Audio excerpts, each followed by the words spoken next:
Assalamualaikum warahmatullahi wabarakatuh. Dalam sesi kali ini, kita akan membahas tentang internal ekonomi yang merupakan bagian dari game mekanik. Dan sebetulnya internal ekonomi ini agak-agak mirip dengan entity statistik ya, hanya saja mungkin peruntukannya agak berbeda sedikit. Jadi internal ekonomi sebetulnya kalau diterjemahkan itu adalah ekonomi di dalam game. Nah, sebetulnya untuk di dalam game itu ada dua jenis yang bisa kita sebut sebagai ekonomi di sana. Yang pertama adalah player membeli sesuatu di dalam toko yang ada di dalam game, atau memang player itu membeli sesuatu di dalam toko yang ditukar dengan uang nyata. Ini biasanya kalau istilahnya kalau kita namanya top up ya, top up diamond, top up koin gitu. Jadi seseorang menukarkan uang nyata dengan koin di dalam game, dan koinnya itu baru bisa digunakan untuk perdagangan di dalam gamenya. Itu makanya disebutnya sebagai internal ekonomi. Nah, di sini kita lihat contoh Mario Bros. Sebetulnya kalau dari Mario Bros itu tidak ada internal ekonomi secara umum. Yang ada hanyalah dalam bentuk skor. Kalau kita si karakter menabrak koin, maka jumlah koinnya akan bertambah. Ini sebetulnya secara umum masuknya kategori entity statistik. Tapi kalau kita ngomongin masalah internal ekonomi, si koin ini nanti ketika sudah mencapai jumlah tertentu akan dibarter secara otomatis menjadi nyawa player. Jadi ini ada proses barter, makanya tetap dimasukkan sebagai internal ekonomi juga.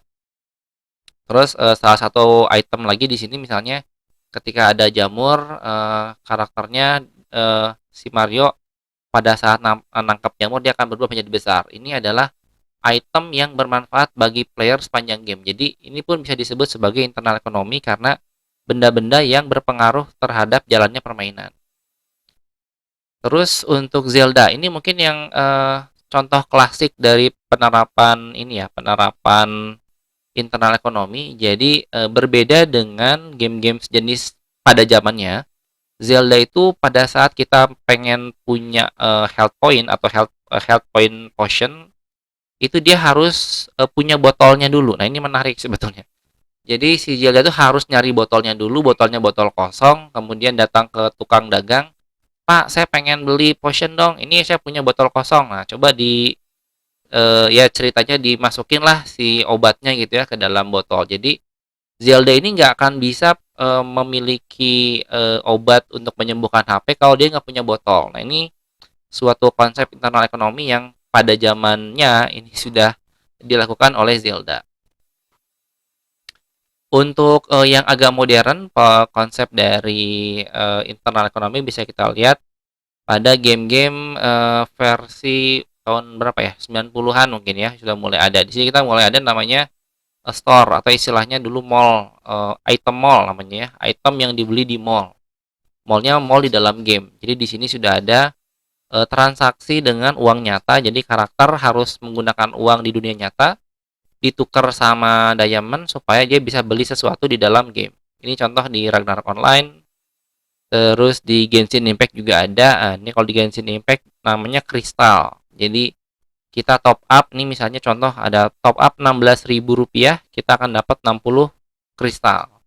Top up Rp79.000, kita dapat 300 kristal. Ini hampir di beberapa game yang game online ini menjadi bagian dari konsep internal ekonomi yang selalu dikembangkan, karena disinilah si game-game itu bisa mendapatkan keuntungan.